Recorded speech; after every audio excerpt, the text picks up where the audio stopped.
조금만 하고 끝낼게요. 자, 이번에는 운동량과 충격량을 볼 건데요. 우리 중학교 때 안 봤던 걸 처음 이제 볼 거예요. 운동량하고 충격량이랑 물리량을 추가해서 한번 볼 거야. 그 전에 관성이라는 걸 볼 건데 이 단어 자체가 뒤에 어떤 내용이냐면요. 235페이지 보시면요. 안전사고와 관련된 것들이거든요. 그래서 안전사고를 예방하기 위해서 우리가 예를 들면 에어백이라든지 아니면은 안전벨트라든지 이런 걸 매잖아요. 그래서 그런 게 이제 운동량하고 충격량 관계된 거라서 이걸 먼저 배우고 뒤에 가서 안전사고를 예방하기 위해서 어떻게 해야 되는지 이거를 배우는 단원이라고 생각하시면 돼요. 다시 이제 230페이지 관성으로 넘어와가지고요. 관성은 어느 정도 이제 알고 있는 내용일 텐데요. 관성은 물체가 현재의 상태를 유지하려는 현재의 운동 상태를 유지하려는 성질이 되겠죠. 그지? 그래서 운동하고 있으면 아까도 말씀드렸지만 운동을 계속 하려고 하고요. 정지해 있으면은 정지해 있으려고 해요. 여기 이제 관성의 법칙이 되겠고 아까도 말씀드렸지만 뉴턴 제1법칙이 관성의 법칙이고요. 물체에 작용하는 알짜 힘이 0일 때 정지한 물체는 계속 정지하고 운동하는 물체는 계속 등속 직선 운동을 하려고 한다라는 게 이제 관성의 법칙이에요. 그래서 라고 말씀드렸죠. 관성의 크기는요. 이것만 참고해 주시면 될 것 같은데 관성이라는 거는 물체의 질량이 클수록 관성도 크게 작용을 해요. 그게 이제 밑에 내용이 있으니까 그냥 줄만 긋고 넘어갈게요. 자, 관성이라는 거는 알짜 힘이 작용하지 않을 때 물체가 현재 운동 상태를 유지하는 성질이고요. 자, 정지하고 있는 물체가 있어요. 근데 갑자기 가속을 해서 악셀을 밟아서 갑자기 출발을 해. 그러면은 정지해 있었으니까 정지해 있는 물체는 이제 앞쪽 방향과 반대 방향으로 뒤로 이제 쏠리겠죠. 그죠? 그래서 버스가 이제 갑자기 급출발했을 때 뒤로 있는 사람들이 이제 쏠리는 거 볼 수 있고요. 그 다음에 이런 애도 있죠. 먼지털이로 옷 같은 걸 이렇게 털어. 그러면 먼지는 정지해 있으려고 하는데 먼지털이가 딱딱 터니까 얘가 떴다가 이제 아랫 방향으로 떨어지겠죠. 그지? 정지해 있으려고 하니까 옷은 먼지는 정지해 있으려고 하고 옷은 딱딱 터니까 옷이 이렇게 펄럭펄럭 하면서 얘가 딱 떨어져 나오잖아요. 그리고 운동하던 물체가 갑자기 서요. 그럼 어떻게 되니? 운동하는 물체는 이제 버스가 가다가 갑자기 브레이크를 밟아. 앞쪽으로 가고 있었으니까 사람들 승객들 모여도 이렇게 앞쪽으로 쏠리게 되겠죠. 그리고 돌불에 걸린 것도 마찬가지예요. 내가 가다가 돌에 딱 걸려. 나는 앞방향으로 가고 있었고 돌은 반대 방향으로 작용을 한 거니까 나는 딱 걸려서 앞쪽으로 이렇게 쓰러지려고 하겠지. 이런 것들이 이제 관성이 되겠고요. 내용 자체는 그렇게 어렵지는 않아요. 자, 왼쪽에 이제 질량이 큰 물체의 관성을 한번 먼저 볼 건데요.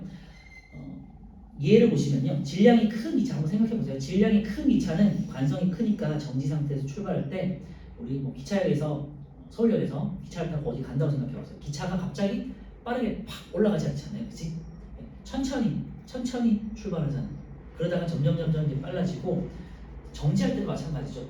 천천히 이렇게 멀리서부터 브레이크를 밟아서 쭉 이렇게 와서 선단 말이에요. 제동거리가 굉장히 길단 말이에요. 근데 차는 바로 이렇게 브레이크 밟으면 딱 멈출 수 있잖아요. 그렇죠? 그래서 질량이 큰 물체들은 관성이 크기 때문에 그만큼 시간도 더 오래 걸린다는 거예요. 출발하거나 멈추는 데 오래 걸린다는 거고요. 두 번째 예를 보시면 대형 유조선 본 적은 없을 것 같긴 한데 큰 배도요. 멀리서부터 이제 정지를 해가지고 쑥 들어오거든요. 아니면은 가까운 곳에서 만약에 정지를 해버리면 얘가 그냥 항구로 돌진해버린다는 거죠. 대형 유조선은 관성이 크므로 멈추기가 어렵기 때문에 항구에 들어오기 전에 이미 수킬로 밖에서 엔진을 끄고 거의 멈춰진 상태에서 이제 작은 배가 이제 끌고 들어온다는 거고요. 네. 그래서 관성의 크기는 보시면요. 야구 방망이로 야구를 멀리 딱 쳐요. 정지해 있는 물체를 딱 칠 때는 멀리 나가죠. 근데 볼링공 같은 경우는 아무리 정지해 있다고 쳐도 당연히 바로 밑으로 뻑 떨어지겠죠. 그치? 왜? 무거우니까. 그래서 물체의 질량이 클수록 관성이 크다. 요거 하나만 주면 놓으시면 될 것 같고요. 네, 관성에서 중요한 거는 운동 방향으로 관성은 작용한다는 거고요. 두 번째, 그 다음에 질량이 클수록 관성도 크다. 요것만 체크해 주시면 되겠죠. 관성의 법칙은 아까 말씀드렸지만 알짜 힘이 0일 때, 그러니까 외부에서 더 이상 힘이 주어지지 않을 때 정지하고 있던 물체는 계속 정지해 있고 운동하는 물체는 등속 직선 운동을 하려는 성질, 관성의 법칙 여기다 밑줄을 보시면 될 것 같고요. 자, 이제 그래서 운동량과 충격량을 볼 건데요. 운동량이라는 건요, 이제 물리량인데 어떤 물리량이냐 하면 질량과 속도에 대한 거고요. 운동하는 물체가 가지는 물리량이에요. 그래서 오른쪽에 231페이지 운동량 돼 있는데요. 무거운 볼링공은 천천히 구르더라도 많은 볼링핀을 넘어뜨릴 수 있고요. 총알은 빠르지만 속도가 빠르니까 가볍지만 속도가 빠르니까 살상력이 크게 됐죠. 사과를 뚫고 나가기도 하고 굉장히 파괴력이 크단 말이에요. 질량과 속도가 클수록 운동 효과가 크게 나타나는데 이와 관련된 물량을 운동량이라고 한다 돼 있고요. 운동량 P 돼 있고 거기다 이제 밑줄 해 보실까요? 물체의 질량과 속도 V를 곱한 물리량이다. 그래서 운동하는 물체가 가지고 있는 물리량을 우리가 운동량이라고 하고요. 크기와 방향을 함께 나타낸다. 예를 들면은 오른쪽을 플러스로 정했어. 그러면은 왼쪽으로 반대 방향으로 가는 물리량은 마이너스가 됩니다.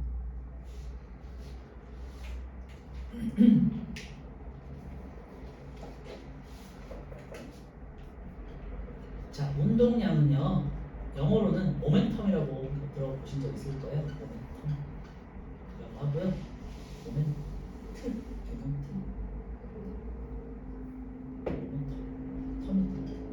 그런데 이 영어로는 모멘텀이면 M을 써야 될 것 같잖아요. 근데 얘가 사실은 모멘텀이 아니라 P를 쓰고 있어. 왜냐면요. 참고로 운동량을 찾아낸 사람도 뉴턴이에요. 그러니까 뉴턴이 고전역학에서는 웬만한 걸 다 찾아내서 이 사람을 좀 외계인 취급하는 경우가 있거든요. 그래서 어쨌건 이 P는요. 모멘텀이라 했으면 좋았을 텐데 IMPE TERE 임페테르라고 있는데 라틴어예요. 라틴어에 I자를 땄고요. 이 페테르가 뭐뭐를 향해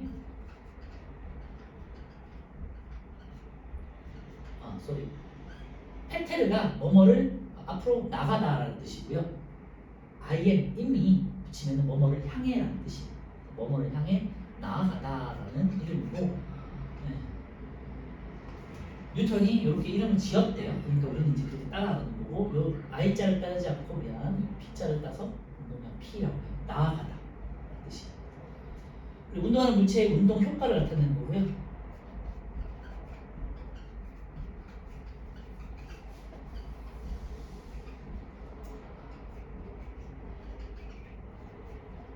그래서 운동량과 충격량을 같이 배우는 이유는요. 운동량은 운동하는 물체 입장에서 효과를 말하는 거잖아요. 질량과 속도로. 그럼 충격량이란 건 뭐예요? 자동차를 생각하시면 되는데 자동차가 어떤 질량과 빠르기로 사람을 쳤어. 그럼 사람이 받는 충격량이 있겠죠. 그치? 운동량만큼 충격을 받겠지. 상대적으로. 그래서 운동량을 같이 보는 거예요. 운동량과 충격량을. 운동량이 크면요.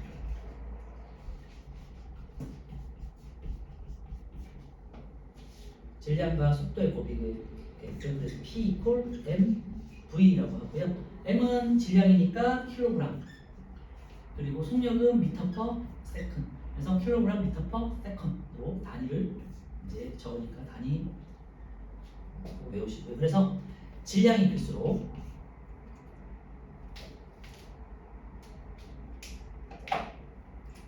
그래서 운동량은 질량이 클수록 그리고 속력이 빠를수록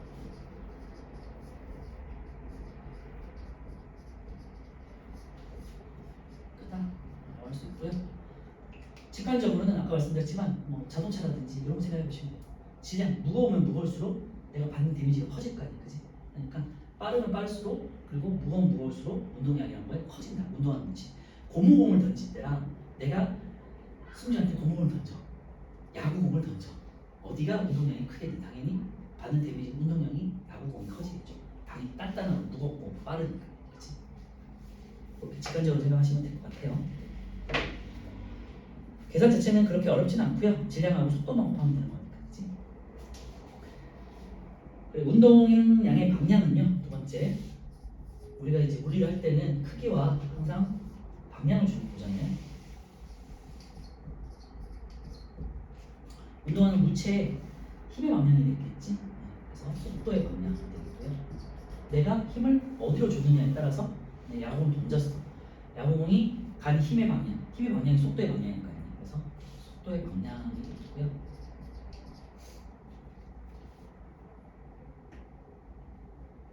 아까 말씀드렸지만 얘가 속도라는 거는 플러스 마이너스 값을 가진다는 거 참고해 주시면 될 것 같고 네. 자, 밑에 이제 책을 보면서 정리할게요. 운동량의 방향은요 속도의 방향과 같다. 거기다 이제 비추어 보시면 될 것 같고요. 두 번째, 운동량의 크기는 질량이 클수록 그다음 속도가 빠를수록 운동이 크다. 거기다 비추어 있고요. 그래서 그림을 한번 비교해 보면요 밑에 이게 2,000kg라는 2톤 트럭이 있고 이제 일반적인 1,000kg짜리 차가 있어요. 당연히 같은 속도로 달리면요 무거운 트럭이 더 큰 힘을 가지겠죠. 그렇죠? 그래서 속도가 같을 때는 질량이 클수록 운동량이 크다. 그리고 1kg짜리, 1000kg짜리 그 두 개의 차가 있는데 하나는 20km로 달리고 하나는 10km로 달려요. 20m/s, 그 다음에 10m/s으로 달려요. 당연히 조금 더 빨리 달리는 차가 운동량이 크고 우리 받는 데미지도 커지겠죠? 그렇게 생각하시면 된다는 거고요.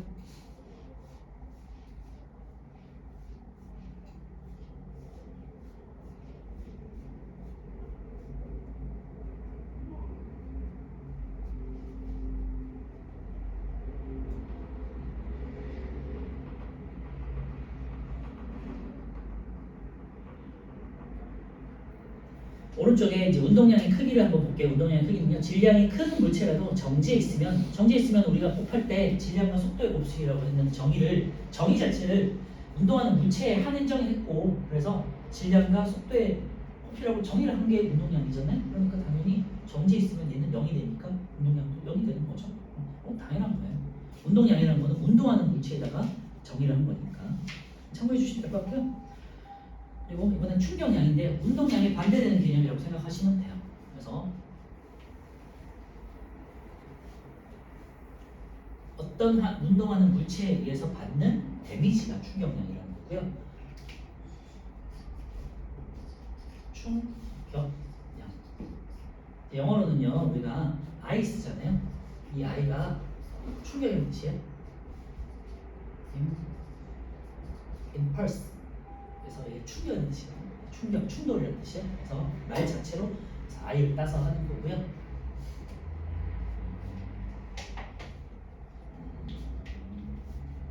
물체가 받는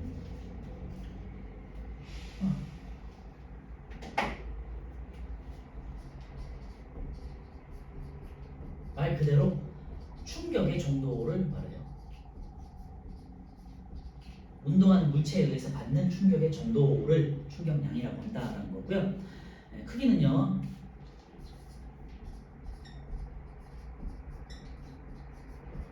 크기 I는 힘, 충격에 의해 받는 힘 있죠. 힘을 얼마만큼 많이 받느냐에 F 곱하기 델타 T라고요. 그래서 힘을 주어진 시간 동안 받는 거를 충격량이라고 한다. 그래서 물체가 예를 들면 자동차가 어떤 사람을 순환시켜서 자전거가 1초 동안 박는 거랑 2초 동안 박아서 이렇게 밀고 가는 거랑 3초 동안 박아서 밀고 쭉 가는 거랑 데미지가 어떻게 다르냐. 시간이 길면 길수록 더 많이 부딪히겠죠. 그런 걸 말하는 거예요.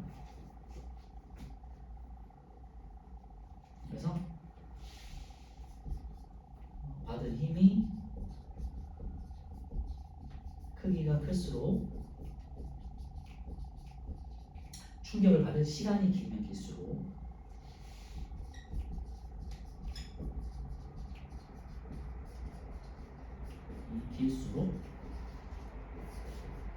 충격량이 크다. 직관적으로 생각해 보시면 될 것 같아요. 그지? 힘이 클수록 내가 받는 힘이 클수록 그 다음에 힘을 받을 시간이 길수록 충격량이 또 커진다. 그리고 충격량의 방향은요.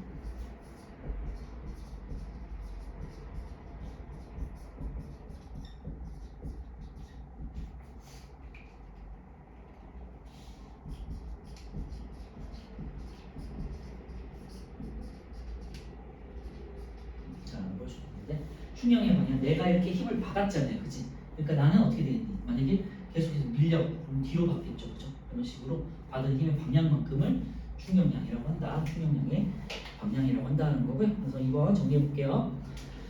세 번째 줄에 힘의 크기가 크고 힘이 작용하는 시간이 길수록 분의 운동량이 크게 변하는데 이와 관련된 물리량, 반대되는 물리량이 생각하시면 될 것 같고 충격량이라고 한다. 충격량 I는 여기다 밑줄하시면 될 것 같고요. 물체에 작용한 힘 F와 힘이 작용한 시간 델타 T를 곱한 물리량이다. 그래서 크기와 방향을 함께 나타내는 물리량이고요. 힘은 단위가 F니까 뉴턴이잖아요. 그래서 얘는 뉴턴 곱하기 델타 T 세컨드 되겠죠. 뉴턴 세컨입니다.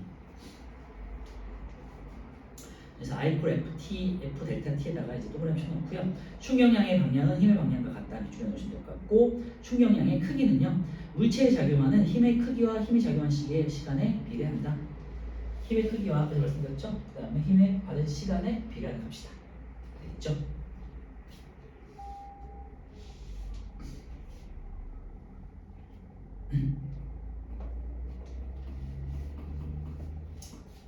자, 그러면 이제 충격량하고 운동량이 어떻게 서로 간에 유도가 되는지, 어떤 연관이 있는지를 한번 식으로 유도를 한번 해볼 거예요.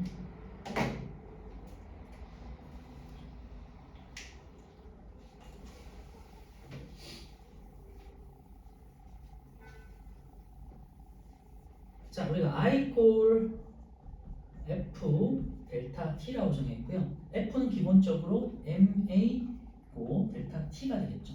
그죠? 그리고 A는 우리가 정의를 할 때 델타 T분의 델타 T의 제곱분의 그 다음에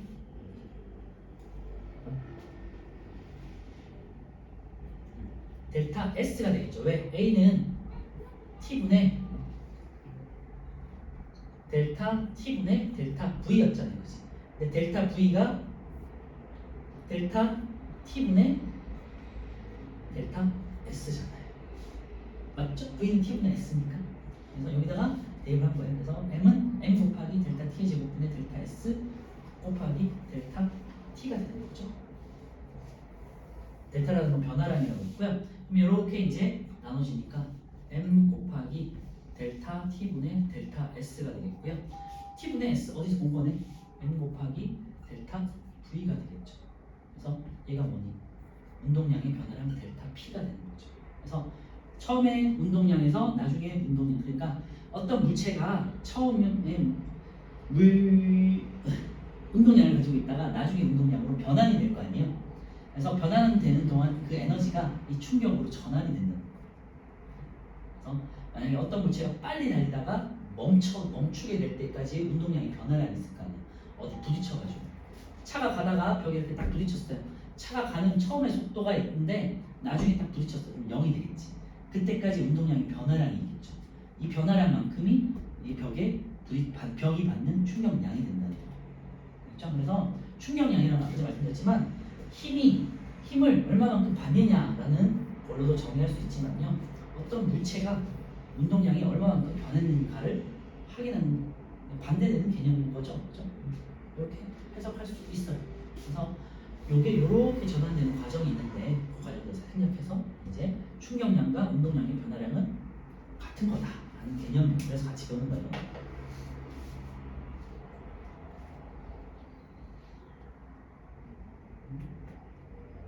그게 이제 오른쪽에 뉴턴 제2 법칙으로 유도할 수 있는 운동량과 충격량의 관계 시기라고 해가지고 정리가 됐으니까 이따 보도록 하고요. 자, 이번에는 이제 그래프 분석해 볼 건데요. 두 번째 힘 시간 그래프와 충격량의 크기 돼 있는데요. 요거는 조금 중요해요. 이게 이제 왜 중요하냐면 뒤쪽에 있는 충돌과 안전에서 시간 때문에 중요한데요. 충돌 시간. 첫 번째 힘의 크기가 일정할 때 보시면요. 물체에 작용한 힘을 시간에 따라 나타내는 그래프의 아랫부분의 넓이는 힘의 크기와 시간의 곱이다. 물체가 그 시간 동안 받은 충격량의 크기와 같다. 거기다 이제 밑줄에 놓으시면 될 것 같고요. 힘이 일정할 때는 델타 T만큼의 충격량을 받겠죠. 그죠? 그래서 F 곱하기 FT라는 그래프가 주어져 있어요. 힘이 일정하게 주어지고 요 식은 우리가 기본적으로 충격량 I는 F 델타 T라고 한다고 했었어요. 요 식을 염두에 두고 보세요. 힘이 동일하게 일정하게 유지가 되는데 시간이 지속적으로 진행이 돼요. 일단 힘을 받고 내가 지속적으로 이렇게 밀려난다고 생각하는 과정이라고 해보세요. 그러면 힘을 일정하니까 이렇게 되겠죠. 그지? 그리고 어떤 시간에서의 시간이 지난 만큼이 델타 T가 되겠죠. 델타 T가 지나는 동안 동일한 힘이 주어졌다. 그 F 델타 T가 I 충격량 되겠죠. 넓이. 요거를 말하는 거고요. 그래서 넓이는 충격량이다. 그 말이에요. 그래서 I는 F 델타 T. 요거를 꼭 써놓으시면 될 것 같고요. 그래서 물체가 받은 충격량은 FT 그래프에서 아랫부분의 넓이로 표현할 수 있다. 그래프는. 그리고 힘이 일정하지 않을 때는요. 요거는 그냥 요건 힘이 일정한 때였잖아요. 예를 들면은 힘이 일정하지 않을 때 뭐 이런 식으로 이제 돼 있어. 그러면은 어쨌건 그 평균의 아랫값이다. 예를 들면 여기에 평균은 얘를 자르면은 이렇게 들어가는. 네. 그래서 이 아랫부분의 면적 있죠. 평균의 아랫부분 면적이 이렇게 되겠지. 요 넓이를 구하면은 이제 충격량 I가 된다는 거지.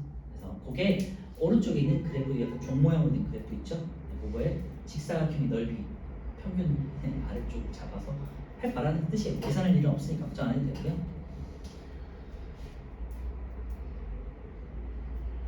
그래서 오른쪽을 보시면요. 평균 힘은 충돌 시간분의 충격량이라는 거고요. 그래서 요 식을 변형시켜 보면 평균 힘 F는 요거를 말하는 거예요. 힘이 일정하지 않을 때, 그지? 그러면은 평균을 쓰는데 평균은 바를 쓰는 거고요. 윗바를 쓰고 평균 힘 F는 델타 T분의 I가 되는 거잖아요, 그지? 그래서 평균 힘이라는 거는 충돌 시간이 만약에 길어져요. 그러면은 평균 힘은 내가 받는 힘은 어떻게 줄어들겠죠. 충돌 시간이 길면 길수록 내가 받는 힘은 약해진다는 소리예요. 그거를 뒤에 가서 이제 확인해 볼 거예요.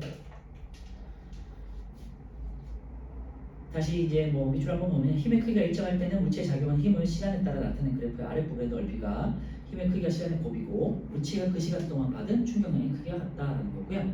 두 번째 실제 충돌에서 받는 힘 평균 힘 같은 경우는요. 두 번째 줄에 힘과 시간 그래프 아랫부분의 넓이가 충격량의 크기를 나타낸다라는 거고요. 충격량의 크기는 힘이 작용한 시간으로 나누어 물체에 작용한 평균 힘 F의 크기를 구할 수 있다라는 거예요.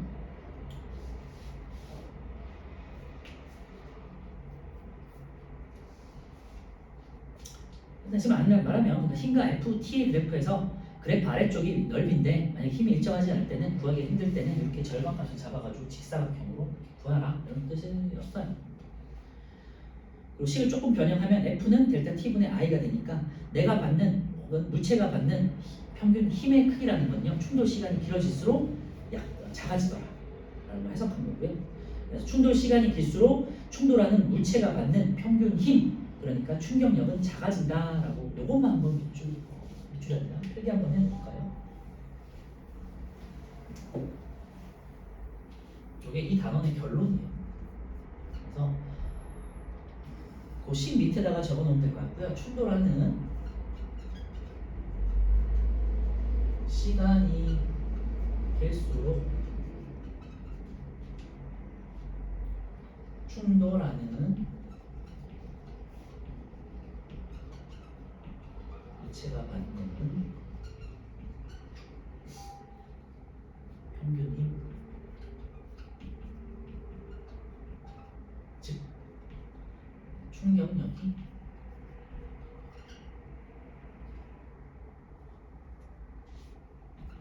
작아진다.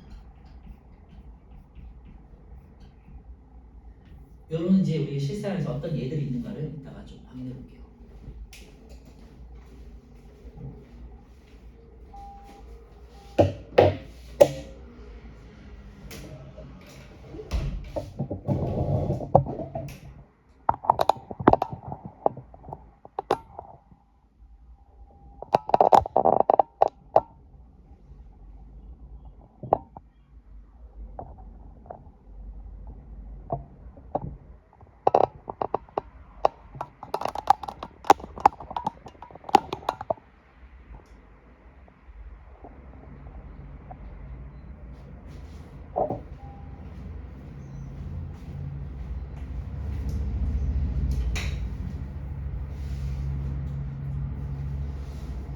자, 다시 왼쪽으로 돌아와가지고요. 232페이지 아래쪽에 운동량과 충격량의 실험을 보시면요. 같은 세 구슬인데 질량이 달라요. 하나는 2kg짜리 조금 무거운 거고 하나는 1kg짜리 조금 가벼운 거예요. 그래서 같은 높이에서 떨어뜨릴 때 세 구슬의 질량이 클수록 차력이 더 많이 변형된다. 그러니까 떨어지는 속도 있죠. 자유낙하 운동이기 때문에 떨어지는 속도는 같아요. 2km, 1km 속도는 같은데 똑같은 속도가 같으니까 똑같은 시간에 도달하겠죠. 그치? 그런데 이 차르기 받는 운동량의 크기는 당연히 무거운 게 더 많이 운동량을 변화시킬 수 있다는 거죠. 그래서 충격량이 크다는 소리예요. 운동량이 크니까 충격량이 크다. 쇠구슬의 질량이 클수록 차력이 더 많이 변화되는 거고요. 질량이 같을 때는요. 높은 곳에서 떨어지면 어떻게 될까요? 이렇게 했을 때 우리가 10m에서 떨어뜨리는 경우랑 5m에서 떨어뜨리는 경우가 있겠죠. 그래서 얘가 떨어질 때는 세종 지표면에 도달할 때 얘가 A하고 B를 봤을 때 A가 B보다 같은 높이에 도달했을 때 더 빨라지겠죠. 속력이.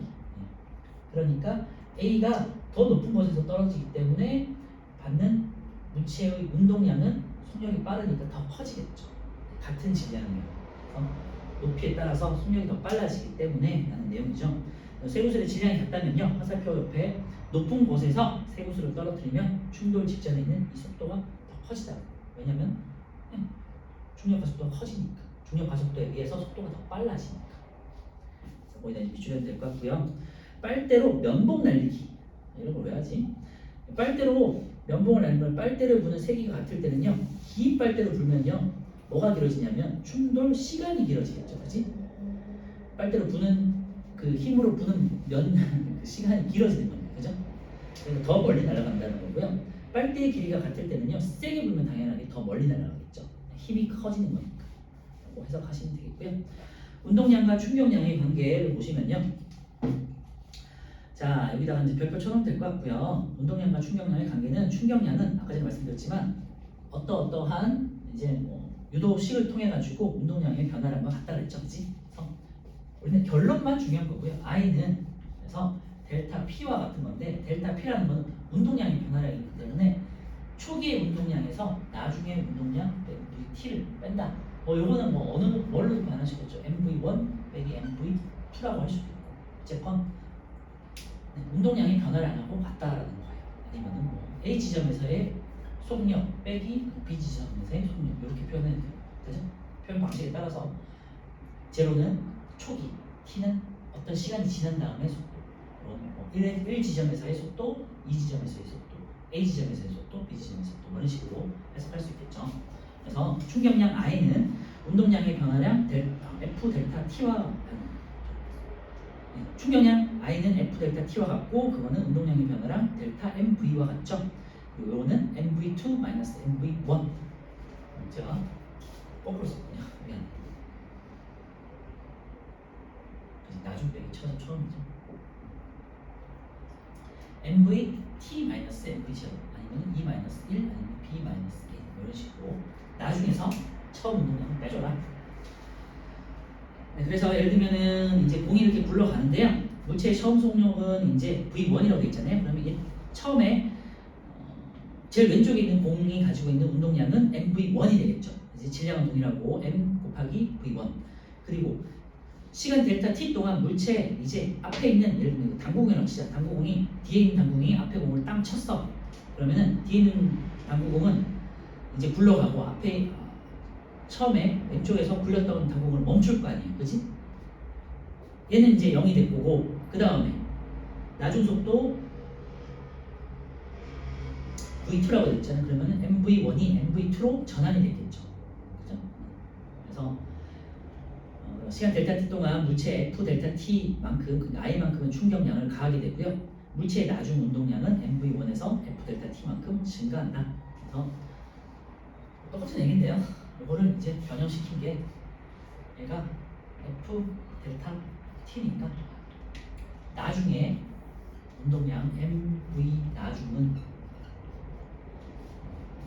MV 처음 운동량에서 더하기 충격량만큼 해준 거다라는 거죠. 예를 들면은 내가 아까 전에 제가 말씀드렸지만 쇼트를 써주다. 쇼트에 가만히 있는데 뒤에서 이렇게 밀어줘. 충격량. 그러면 처음에 조금씩 달리고 있잖아요. 쇼트를 써서 이렇게 달리다가 뒤에서 밀면 빠르게 가속이 되는 거잖아요. 그 경우를 생각하시면 돼요. 빠르게 가속되는 경우고 얘는 처음에 살살살 이제 달리기 시작한 거고 F 델타 충격량이 뒤에서 밀어준 거예요. 이렇게 해석하시면 돼요. 식은 조금 복잡해 보이지만 직관적으로 한번 생각해 보시면 어차피 우리가 계산하는 것보다는 그런 직관적인 설명하는 내용들이 이제 나오는 거라서 시험에서는 그래서 어떤 물체에 충격이 가해지면요, 물체의 속력이라든지 방향 같은 게 변할 것이고, 그러면 속력이 변한 거니까 속력이나 방향이 변했다는 거는 속도가 변했다는 소리고, 그러면은 당연히 물체의 운동량이 변한다. 그죠? 결론은 충격량은 뭐와 같다? 운동량은 변화를 한 것 같다라고 정리하시면 되고요. 마지막으로 정리하면요, 운동량 P는 mv가 되겠고요. 충격량 I는요, F 델타 T, 충격력이 되겠고, 충격을 준 힘 그리고 곱하기 충돌하는 시간. 아시겠죠? 요거의 상호관계는 I equal 그대로 쓰면 안 돼요. mv가 아니라 델타 P. 그래서 mv2 빼기 mv1으로 정의할 수 있다. 운동량이 변화를 알기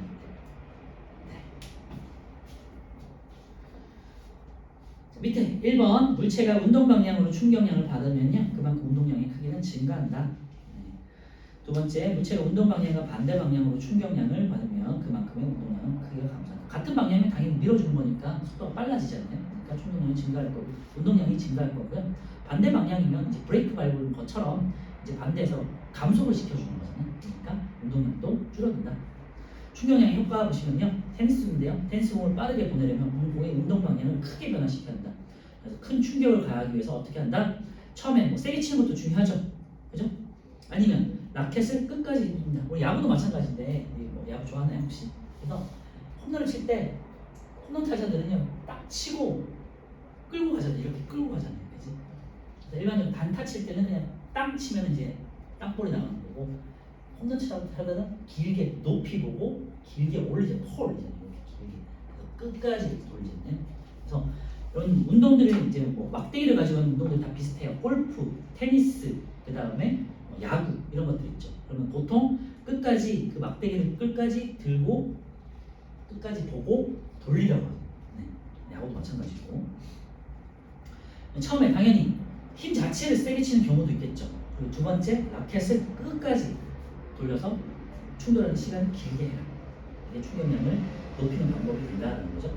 그래서 라켓을 끝까지 휘둘러서 힘이 작용하는 시간은 충돌 시간을 길게 하면 속력이 더 빨라지더라 라는 거예요.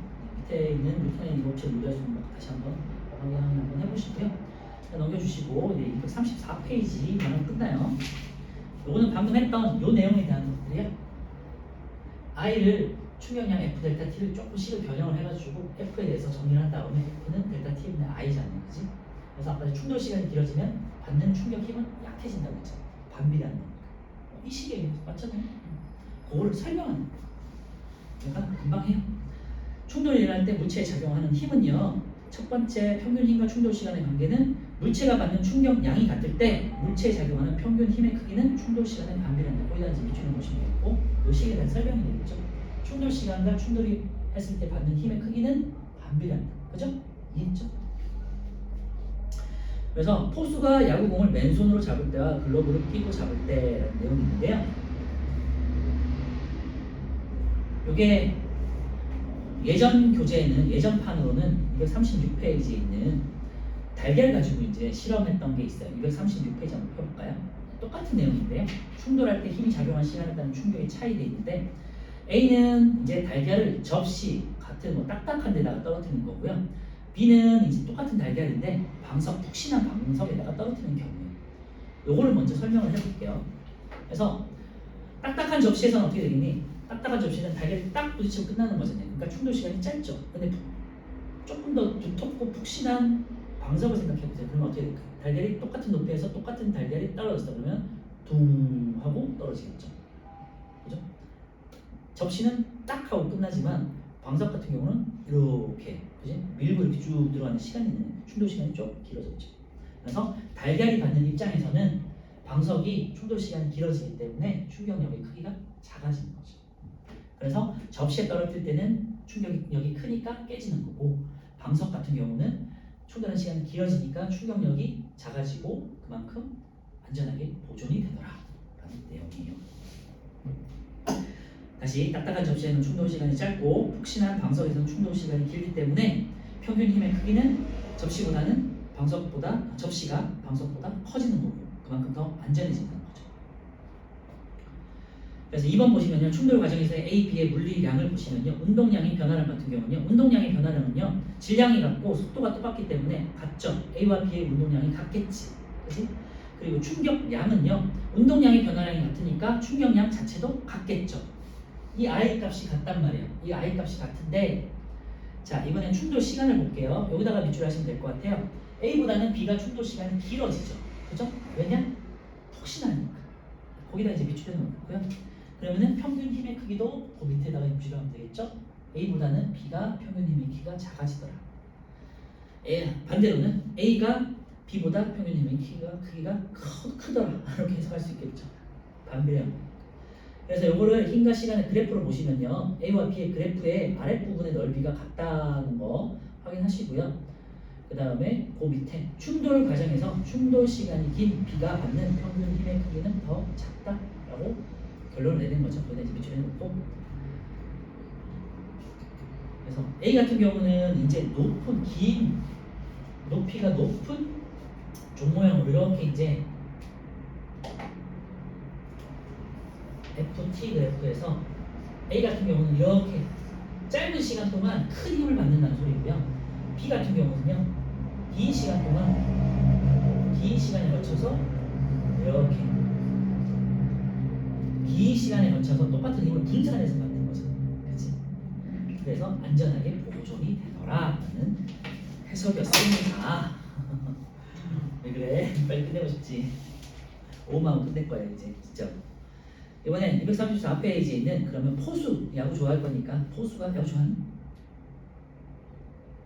어렵지가 않네. 좋아해? 이건 아니야? 어느 팀이니? 키움 서울이라서. 자, 포수가 야구공을 맨손으로 잡을 때와 글러브를 끼고 잡을 때 잘 알겠지만 맨손으로 잡을 때는 야구공 같은 경우 되게 딱딱하잖아요. 당연히 아플 거야, 그죠?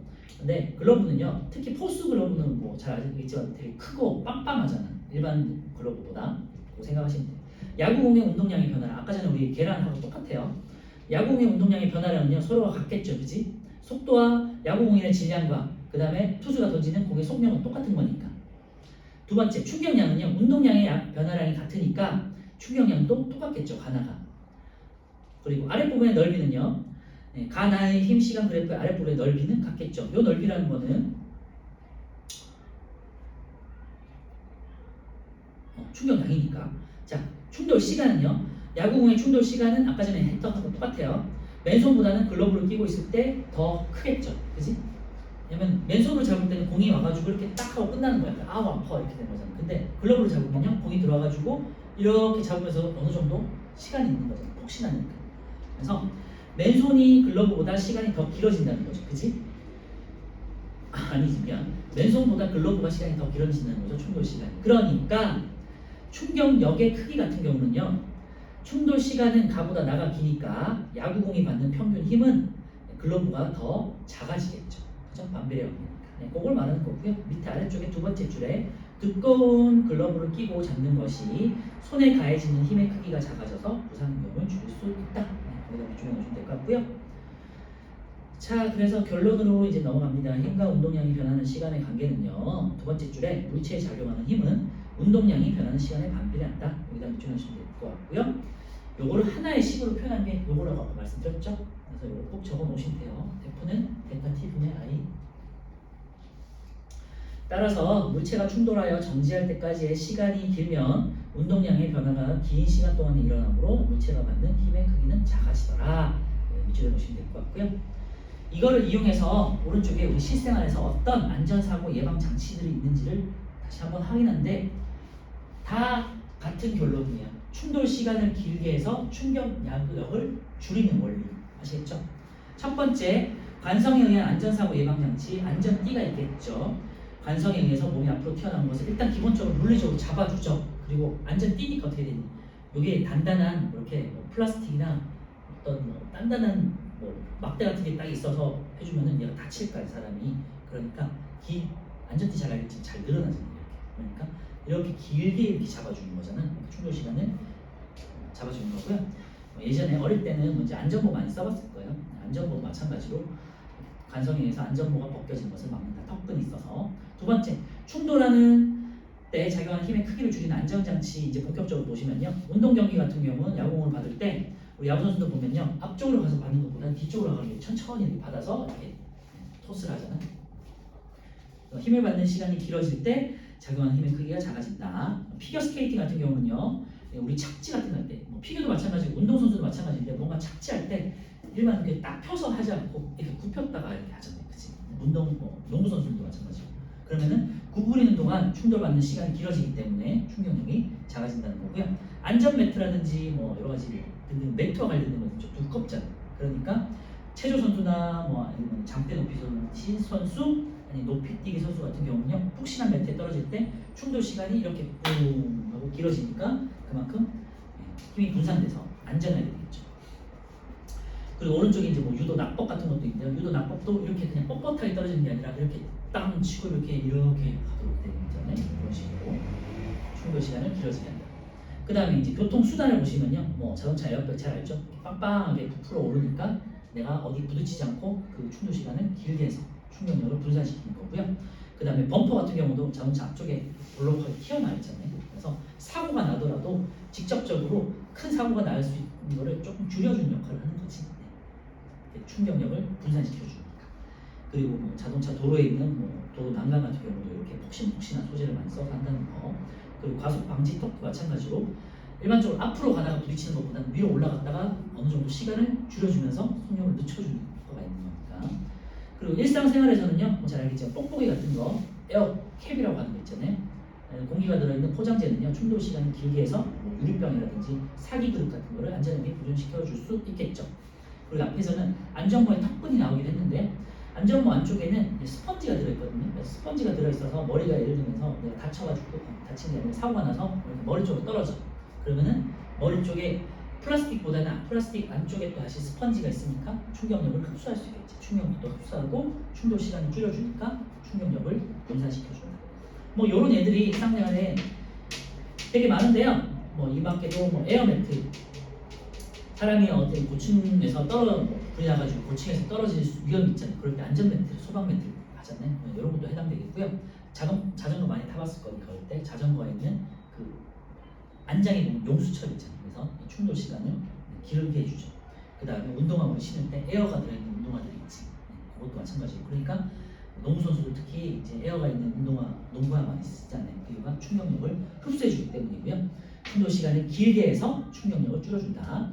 그 다음에 우리 달걀 같은 곳이 보시면은 달걀이 골판진도 있고 있잖아요. 네, 이것도 마찬가지고요.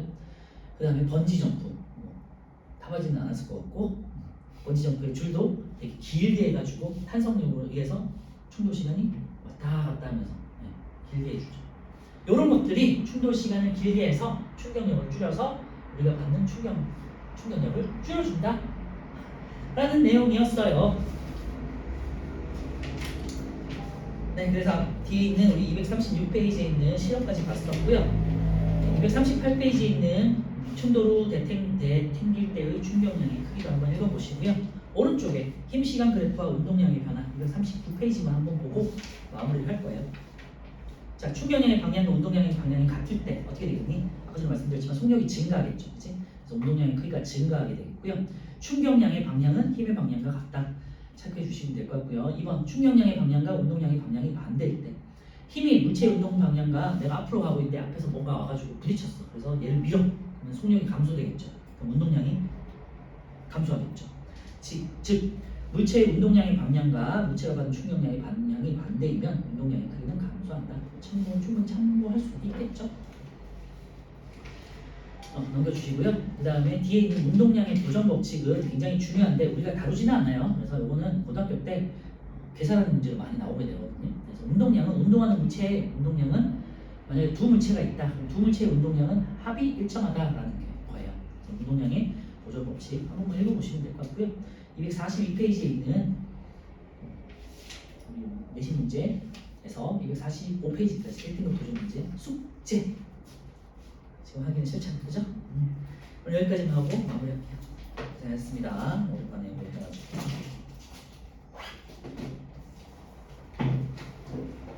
보여가지고.